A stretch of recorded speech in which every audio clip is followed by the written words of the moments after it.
बिहार राज्य के सभी स्थानीय निकायों में नियोजित शिक्षकों के लिए सक्षमता परीक्षा का आयोजन बिहार विद्यालय परीक्षा समिति द्वारा किया जा रहा है, जिसके लिए फॉर्म भरने की प्रक्रिया कल दिनांक 1 फरवरी से प्रारंभ होगी और 15 फरवरी तक चलेगी। इस बार सक्षमता परीक्षा के लिए फॉर्म भरने की प्रक्रिया में कई महत्वपूर्ण बिंदु हैं, जिनकी ओर सभी अभ्यर्थियों को ध्यान दिया जाना अत्यंत ही आवश्यक है। यह फॉर्म ऑनलाइन रूप से सभी नियोजित शिक्षकों द्वारा भरा जाना है और इस फॉर्म को भरने के लिए विस्तृत रूप से गाइडलाइंस भी इशू किए गए हैं।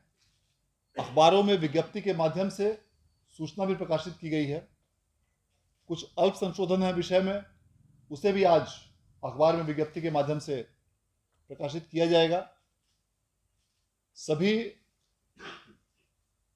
नियोजित शिक्षकों से अनुरोध है कि उन सभी मार्ग निर्देशों को और गाइडलाइंस को अच्छे से पढ़ लें फॉर्म भरने के पहले और उसके पश्चात ही फॉर्म भरें। इसके लिए एक अलग से वीडियो ट्यूटोरियल भी तैयार करके कल तक समिति की वेबसाइट पर अपलोड किया जाएगा, जिसमें फॉर्म भरने की पूरी प्रक्रिया को स्टेप बाय स्टेप अर्थात क्रमवार रूप से बताया जाएगा, ताकि किसी भी अभ्यर्थी को फॉर्म भरने में किसी प्रकार की कठिनाई नहीं हो। जब नियोजित शिक्षक इस फॉर्म को भरने के लिए ऑनलाइन आवेदन करेंगे तो उन्हें सबसे पहले टाइप ऑफ टीचर इसको टिक करना पड़ेगा, जिसमें कि कुल मिलाकर 7 अलग अलग श्रेणी हैं। 1 से 5, 6 से 8, 9, 10, 11, 12, 6 से 8 कक्षा के लिए फिजिकल टीचर, 9 से 10 कक्षा के लिए फिजिकल टीचर और लाइब्रेरियन।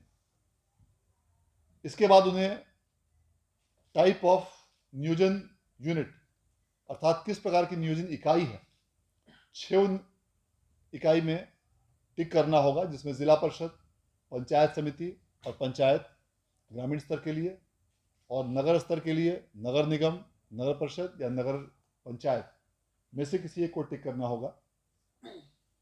उसके बाद कैटेगरी इत्यादि को भरने के पश्चात कैंडिडेट को अपनी शैक्षणिक योग्यता के संबंध में पूरी जानकारी इस विषय में उनको भरनी होगी।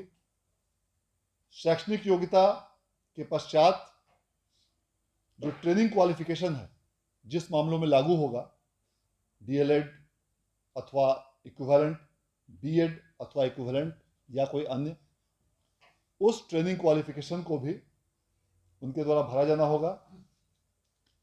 और पूर्व में जिस किसी भी प्रकार की टीचर्स एलिजिबिलिटी टेस्ट को विद्यार्थियों को ऐसे नियोजित शिक्षकों ने जिसमें वो अपीयर हुए हैं, जिसमें उन्होंने उत्तीर्णता हासिल की है, उन सबों की विवरणी भी उन्हें लिखनी होगी और उसका जो भी परिणाम रहा हो, क्वालिफाइड रहे हैं या नॉट क्वालिफाइड रहे हैं, उसकी भी विवरणी उनको देना अनिवार्य होगा।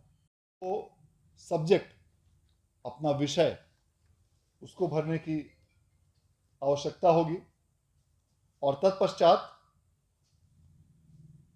उनकी पोस्टिंग के लिए 3 जिलों का विकल्प समिति द्वारा मांगा जा रहा है और वह 3 जिलों का विकल्प उनको अपने इस आवेदन फॉर्म में भरना अनिवार्य होगा।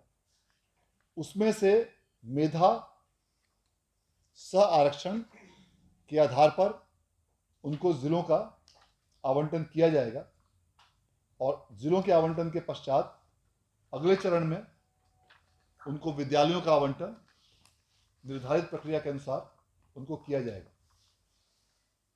कुल मिलाकर इसमें 59 अलग अलग प्रकार की परीक्षाएं ली जाएंगी, जिसमें प्राथमिक कक्षा के लिए, कक्षा 1 से 5 के लिए एक परीक्षा होगी। कक्षा 6 से 8 के लिए 8 विषयों की परीक्षा आयोजित की जाएगी। पूर्व में जो विज्ञप्ति प्रकाशित की गई थी उसमें 7 विषयों का उल्लेख किया गया था। उसके अलावा एक बांग्ला विषय भी इसमें जोड़ा जा रहा है, जिसके संबंध में कल अखबारों में विज्ञप्ति प्रकाशित कर दी जाएगी। माध्यमिक विद्यालय कक्षा 9 से 10 के लिए कुल 19 विषय निर्धारित किए गए हैं। इनमें पूर्व से जो 17 विषय अखबारों में विज्ञप्ति में प्रकाशित किया गया था, उन 17 विषयों के अलावा 2 अन्य विषय अर्थशास्त्र और गृह विज्ञान को भी आज जोड़ा जा रहा है और इसके संबंध में भी कल तक अखबारों में विज्ञप्ति प्रकाशित की जाएगी। और इसके अलावा 11वीं और 12वीं के लिए 31 अर्थात कुल 59 विषयों में अलग अलग परीक्षा लिए जाने के संबंध में कार्रवाई की जा रही है। जैसा कि पूर्व में ही सूचित किया जा चुका है, यह परीक्षा ऑनलाइन रूप से आयोजित की जाएगी, अर्थात कंप्यूटर बेस्ड टेस्ट होगा और इसकी अवधि 2.5 घंटे की होगी। इसीलिए ऐसे सभी शिक्षक अभ्यर्थी से यह अनुरोध किया गया है कि वे इस प्रकार की ऑनलाइन परीक्षा हेतु अभी से ही प्रैक्टिस प्रारंभ कर दें और इसके लिए उन्हें कई अलग अलग संस्थानों का विकल्प भी दिया गया है, जिसमें पीटीसी प्राथमिक शिक्षक प्रशिक्षण संस्थान, डाइट या ऐसे कई विद्यालय हैं जहां पर आईसीटी लैब की स्थापना की गई है। इनमें से कहीं पर भी वो जाकर निर्धारित अवधि जो शिक्षा विभाग द्वारा निर्धारित की गई है उसमें वे कंप्यूटर का प्रशिक्षण ले सकते हैं, ताकि उनको ऑनलाइन परीक्षा देने में किसी प्रकार की कठिनाई नहीं हो। इसके अलावा यह प्रावधान किया गया है फॉर्म भरते समय कि जो भी विवरणी जो भी हम लोगों ने बताया, यह जब शिक्षक अभ्यर्थी भरेंगे तो विवरणी भरने के पश्चात उन्हें रिव्यू का बटन दिया जाएगा। पूर्व में ही यह घोषणा की गई थी कि टीईटी का आयोजन साल में 2 बार किया जाना है। इस प्रकार 2024 में 2 बार टीईटी का आयोजन किया जाएगा और उसके आलोक में जो भी कैंडिडेट उस टीईटी में जो भी उत्तीर्ण होंगे उसके आधार पर नियोजन की कार्रवाई की जाएगी।